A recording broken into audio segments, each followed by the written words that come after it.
Hi, my name is Denny Bowersox. Thank you for joining me for this webinar. I'm going to relay to you information that I've learned from my company, Bowersox Business Coaching. We've been working over 40 years with hundreds of clients and determined how to get them from one place in their business growth and prosperity to the next one to the higher levels. I'd like to share those ideas with you today. Before I start, I want to give you a little analogy. And the analogy is that when you started your business or even bought a business, it's like the first time you wanted to build a house.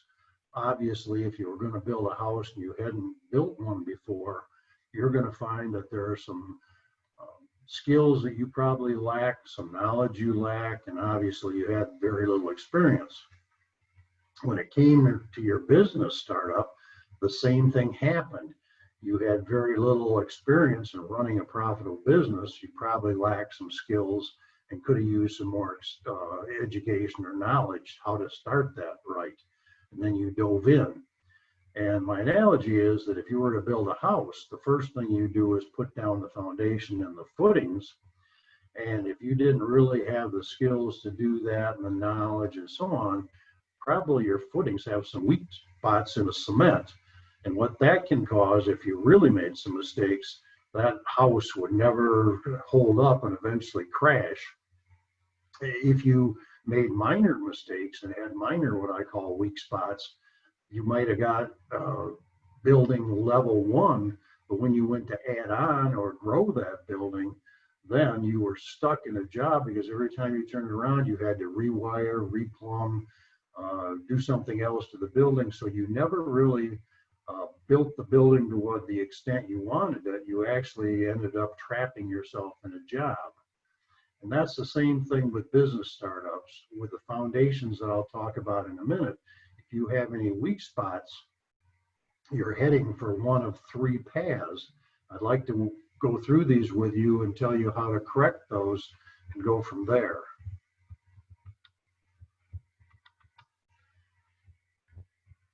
So the three paths that you can be on are kind of like crossing railroad tracks. The first one that we mentioned before is very, very dangerous. One of them is okay, but not very good. The third one is the track or the path you want to be on.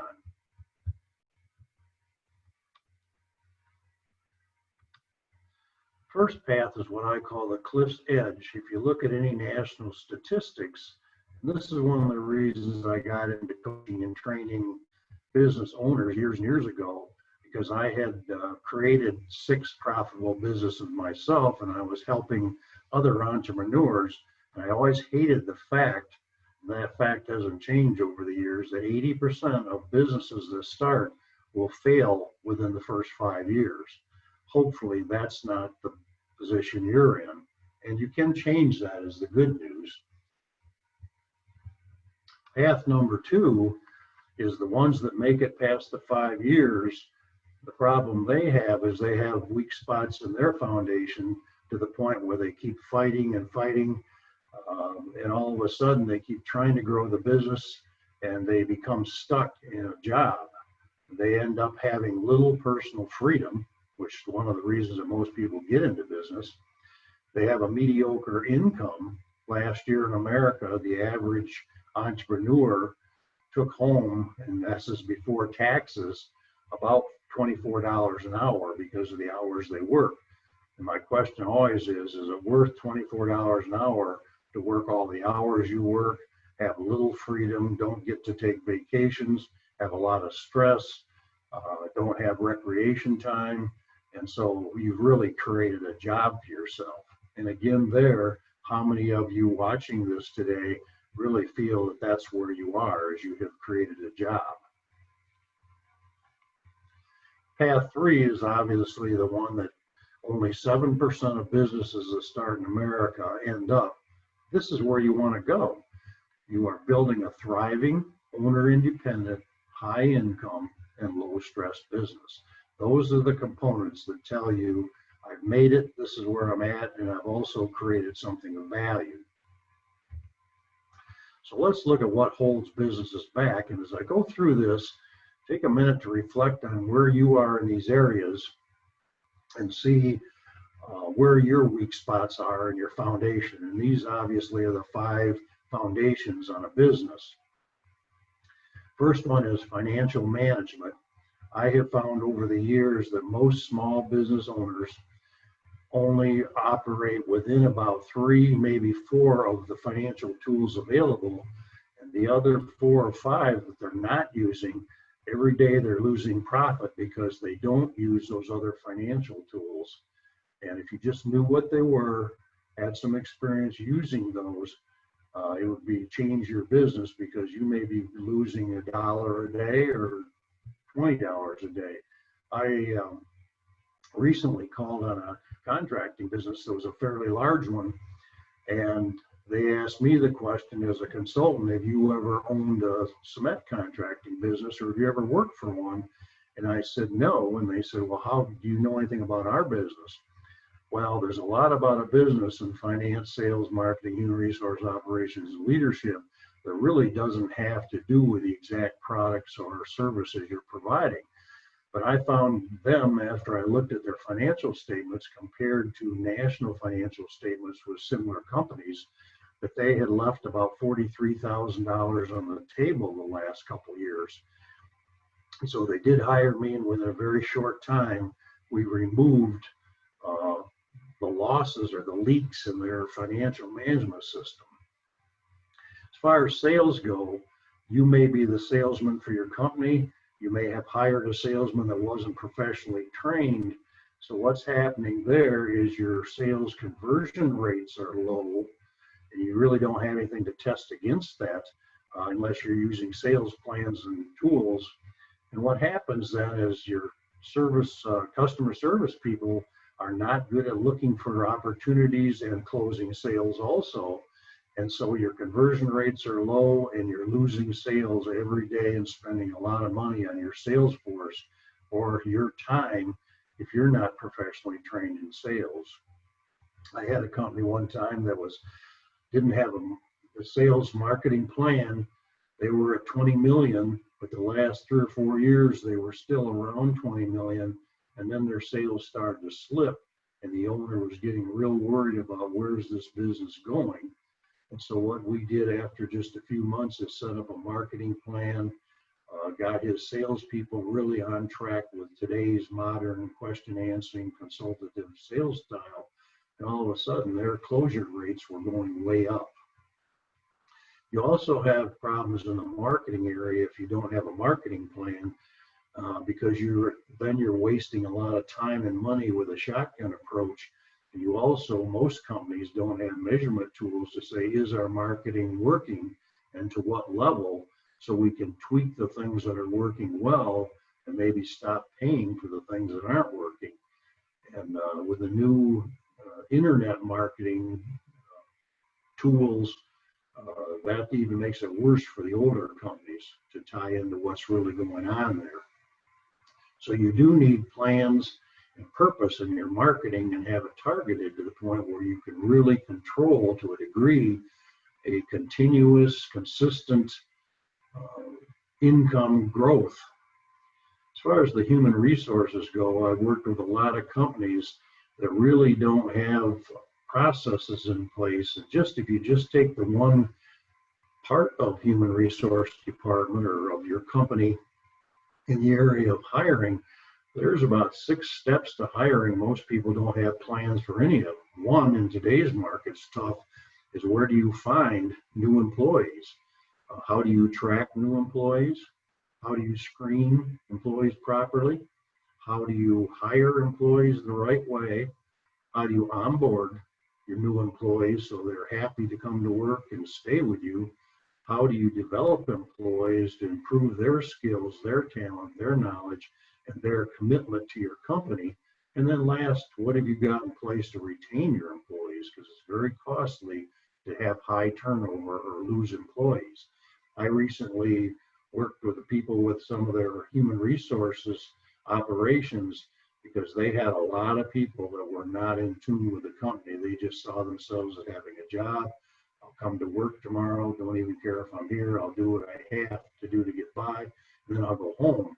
And they had a lot of issues that kept coming up over and over with productivity, efficiency, absenteeism, and so on. So there again, what's your mastery level of operating in the human resource area of your business? The next footing is operations. Very few small companies have developed and created one operating systems that builds the team around your mission and what you want to do with your company and your core values. Without that, for every leader you have in your team, whether it's the department, marketing, sales, operations, quality control, production, whatever you have leaders in, are they really working together to get their job responsibilities filled, to work together to help each other with the problems getting their responsibilities?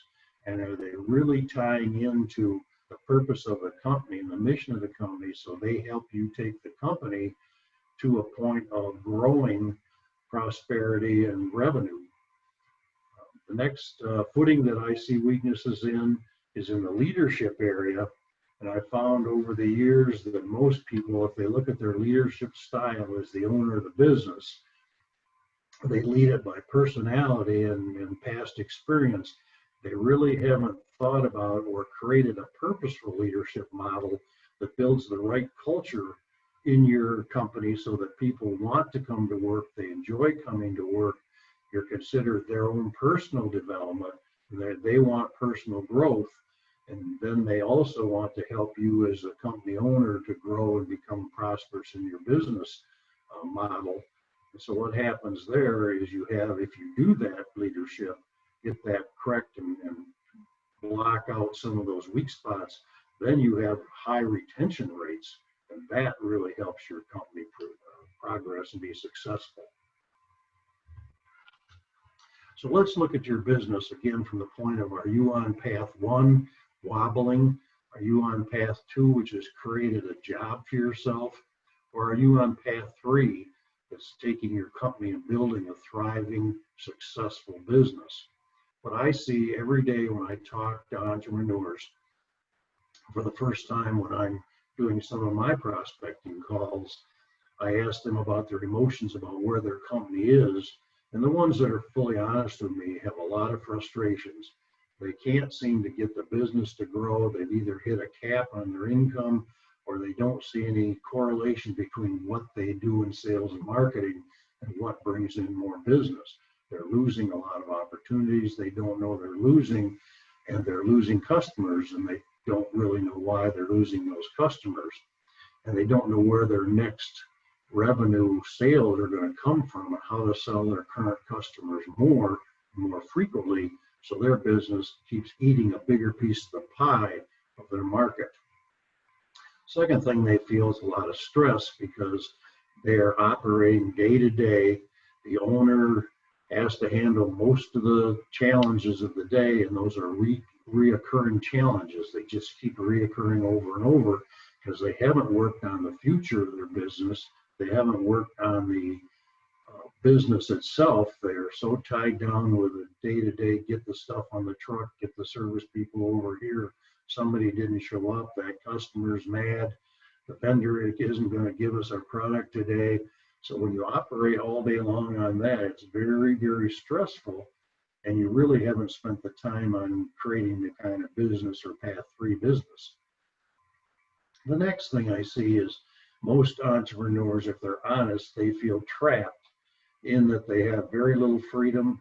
If they do leave the office for a few minutes, they feel they better check in to see if everything's going all right and the business isn't falling down. If you talk to their spouses and families, they hardly ever take vacations.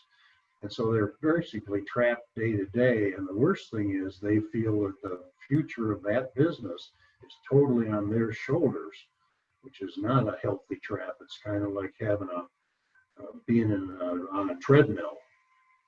The next thing they feel is stuck. Again, they don't see a high income. They don't see a business that's running very smoothly.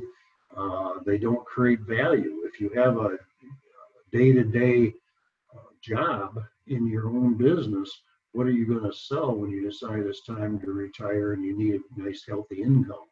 So they feel stuck there because and I used to be a business broker, and I found out that most entrepreneurs think their companies have high value because they've spent 10, 15, 20, 40 years in that business working diligently every day, but they really haven't created the right assets for value. So when they go to sell the business, all they have to sell is a job. Well, who's going to buy your job that has mediocre income, zero freedom to take vacations, not too much pride in the company, and so on? And then they feel pressured from a mediocre income. The average entrepreneur in America last year took home, and this is before taxes were taken out, about $24 an hour for the time they worked. And that to me is very sad, because if you had a job, which there seem to be a lot of now in our country, that you can make $24 an hour, you go home at 4 or 5 o'clock or 3 o'clock and you're done for the day. You don't have the pressures, you don't have the risk, you're not working the hours that you do as an owner.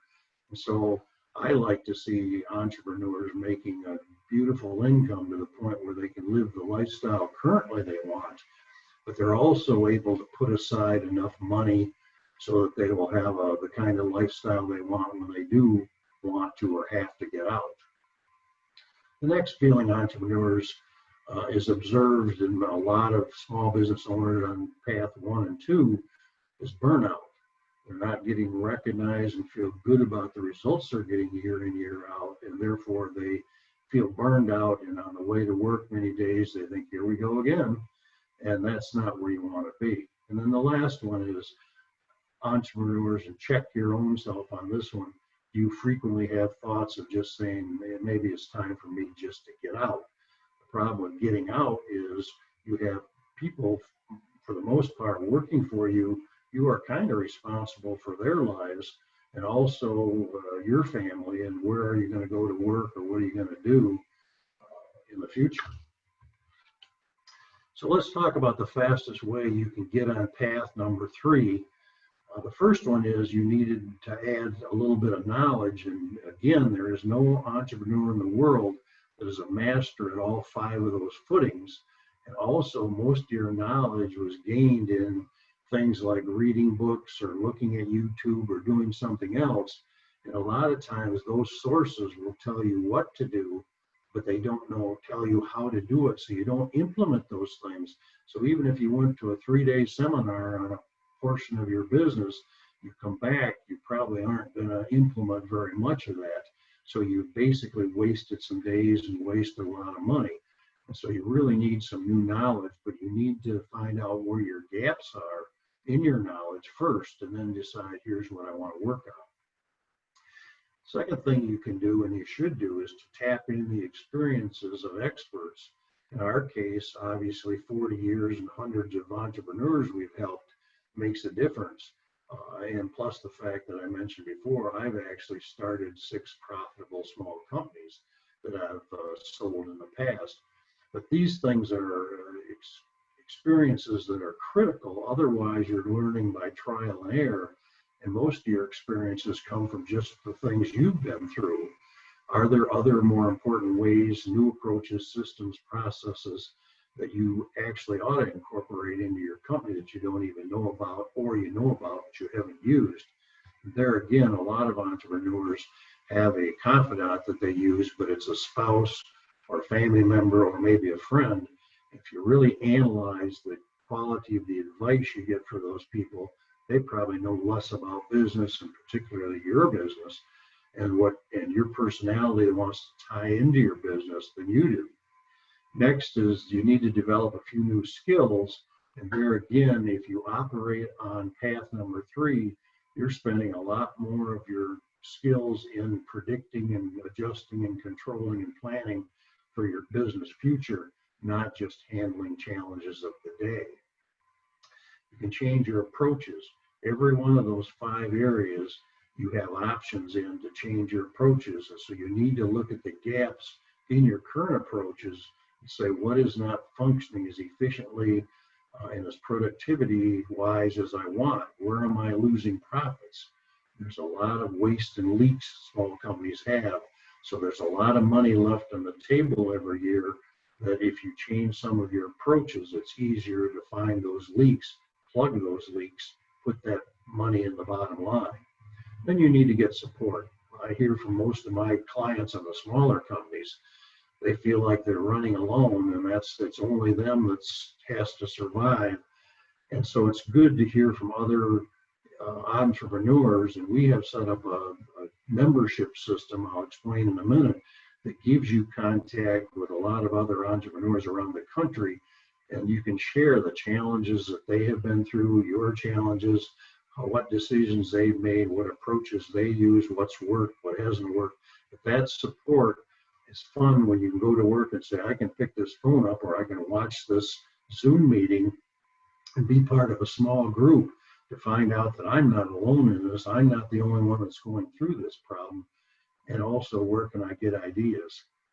And the last one is to find camaraderie from other business owners. As I mentioned before, it's important that you share ideas, because if you, for instance, in your cost of product, don't have any resources to compare that to, you may be losing $10,000 or $20,000, as some of my clients were doing. They didn't realize that other companies in the same size and the same type of product in similar locations are taking home a lot more money.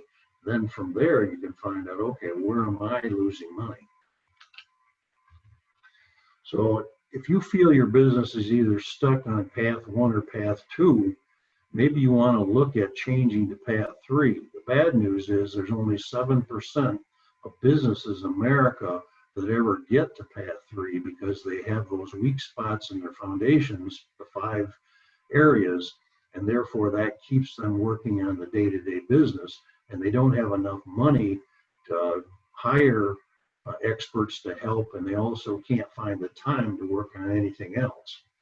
But without a blueprint, the sad news is that if you're on level 1 or 2, 97% of those businesses will stay on that level for the rest of their business ownership life, which is really sad. So my question to you is, if you look down at the future, 5, 10, 15, 20 years, will you be happy if you're still on the level that you're on today with the way you're operating and the problems you have and so forth? Or would you like to have a whole different lifestyle gotten from the right business? What I found out when I asked entrepreneurs that have worked with us for a short time, some of them for a longer time, how would you feel, or how did you feel after you started getting better results from your business? And the word that keeps coming up is, I feel totally different. I feel joy. I really enjoy going to work. It's fun. It's fun to have my employees working together, the right culture. We know we're growing. We're still going to have minor problems and complaints, but we can handle those easily because most of the day goes well. Secondly, they have peace of mind because the level of the stress from handling day-to-day challenges and problems, once you set up the right systems and processes, you prevent most of those problems, and even the one that keep reoccurring or will show up in the future, which they're always going to be there, the depth of the problem is a lot less, so it's easy to handle those situations because you kind of know they're coming. Next is the security of financial freedom. Again, when you're running a high profitable company, because we found those leaks and also found ways that there's money waste and so on throughout the organization, and it's not just based on budget, it's based on a lot of things. If you have set-aside accounts when you go to buy new equipment, for instance, or add on to your facility, you have the money available so you don't have to borrow money and pay interest, which is a leak in your profitability. And so the financial security is to be making enough money so you can fulfill your current lifestyle that you want and deserve. Secondly, you've got enough extra money that you fund the business from within the savings. And third, you pay things down so eventually you don't have equipment and facility and so on debt. And then the last one is you have enough extra money coming in every month that you can invest in. So when you do want to or have to get out of the business, you've got a well-funded retirement program for yourself. Next thing they feel is a love for helping others. Some entrepreneurs we work with really get a kick out of helping their vendors and their customers. Some of them really love helping develop their employees, and when the employees come in every day, you can feel the atmosphere and the culture in those companies, and it's really a fun place to work. And again, that slows down your turnover, and you can really feel good. Plus, you're branding yourself, and you want to hire new employees. If everyone in your community wants to work for you because your employees go out every day and sell your business. They have excitement from their family and friends, because most entrepreneurs, as I mentioned before, don't have a lot of time for recreation. They don't spend a lot of quality time with their family. Even if they do take time off, are they constantly worrying about what's going on at the business, or do they call in every half hour, or what kind of quality life are you offering yourself, your family, and your friends? Next, they have pride in owning a highly successful business. There's nothing better than somebody says, "What do you do?" "I own XYZ Corporation, and I'm really happy I do, because I'm supporting 27 families. We're really helping our customers get the products and services that help them grow and be prosperous, and I really feel great about owning this company." How many entrepreneurs do you know, if you ask what they do, they usually mention the product or the service, and that's about it? So they don't really have pride in what they're doing. And the last one is freedom from being stuck in your business. Again, if you're on path 2, you want to get off of that, or you're going to stay there the rest of your business life. So you have 3 decisions to make now. From listening to this, you can stay on path 1. Sad news is 80% of the people that we meet the first time that don't use either us or somebody else to help them get from path 1 to 2, they eventually fail. Those that are on path 2 really have created a job for themselves and not a prosperous, growing business, and therefore they're stuck. Or you can say, I want to get some help in getting more knowledge, experience, and building more skills that I can transition to path number 3, guide my company, control my company, and go take it wherever I want to go. So if you put off building path 3 business, what you're really doing is delaying or sabotaging your opportunity for a better future for the business and a better lifestyle for yourself and your family. So I think you really want to take a minute to think about, where do I really want to go in the near future? Where do I want to be 1, 3, 5, 10 years from now? Am I going to have a great lifestyle, fun running a business, or am I going to still have a job?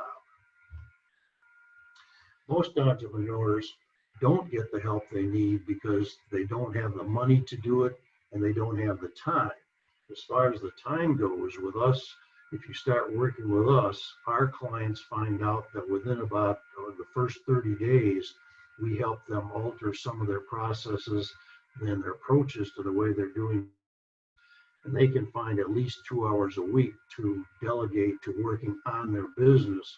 And then we start helping them build a team and a culture to the point where all of a sudden they're finding a day or 2 to work on the business. Then eventually they find 3 or 4 days to either work on the business, take vacations, go play golf, do what they want without worrying about the company, because the team is managing their company for them. And so how do you get those skills? And the other thing I've done is my consulting fees over 40 years have gone up and up and up. And most first-time entrepreneurs, or even people in their second or third business, really can't afford, because of the leaks in their profitability, to pay for a consultant and the expert experience they need. So I've priced something. I'm going to do something for you today that I'm just setting up, that's ready to go. And so you would be one of the founding members if you have interest in this. It's only going to cost you $1.65 a day to get the new knowledge, tap into our experience, tap into experience of other entrepreneurs around the nation, and build the new skills you need to get on path 3.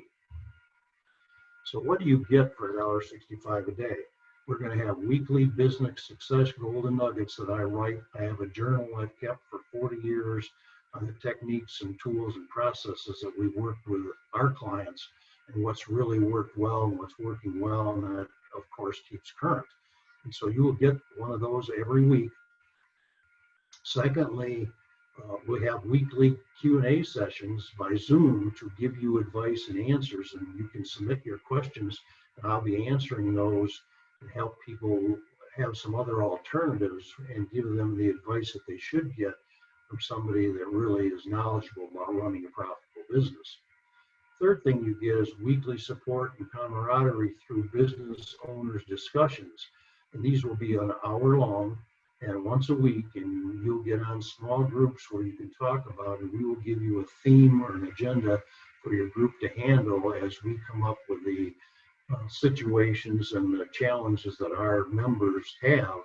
Make sure we get you through those. Next, you'll have access to our free library. These are golden nuggets that I've written for 40 years and kept secrets that obviously I don't share with the public. I only share them with members of our Entrepreneurs Thriving Together group. That's the name of the group. Monthly events, we're going to have a training session once a month. It'll be an hour long. Therefore, we'll cover different components of all 5 of the business areas based on the weak spots that we've observed over those 40 years. What the business owners need to patch those weak spots so they can build a Path 3 business. You also will get discounted on the courses we're putting together, and I have a book that I've written that gives lots of tools and techniques that you can actually implement from that guidebook or manual. It's full of great ideas. And the last thing you'll get is we always keep upgrading our assessment tools so you can find where your gaps are and also to track your progress, because the only clients we want are the ones that are serious about getting on Path 3 and building the kind of business they want to own. So you will make progress if you use the materials and get involved. So we figure it's going to cost you a total of $49 a month, probably only about, I would say, an hour and a half a week to devote to finding your gaps and to get our help on plugging those and moving you forward. So I'd ask you right now to join us to get on the right path for you. And so join our membership of Entrepreneurs Thriving Together. And to do so, if you'll just cut and paste my PowerSocksBusinessCoaching.com into Google, you'll come to my website where you can sign up to become a member, or you can sign up if you're not signed up for our free golden nuggets. You do get those as a business owner, even though you're not a member, but the membership is really what's going to help you grow. And then also there's an opportunity to buy my book there for less than $20 if you're really financially strapped and can't afford $1.65 a day. Thank you very much for spending the time with me. Thank you for spending the time with me. I wish you the best in your business, and I hope you'll take a real serious look at which path you're on, which path you'd like to be on, and let us or get help from somebody else. But please don't just have created a job for yourself or let your company fall off the cliff. You spent too much time, too much stress, and so on, and too much money probably to build the kind of business you really deserve and you and your family wants. Thanks for spending the time with me. Make it a great business day. Thank you.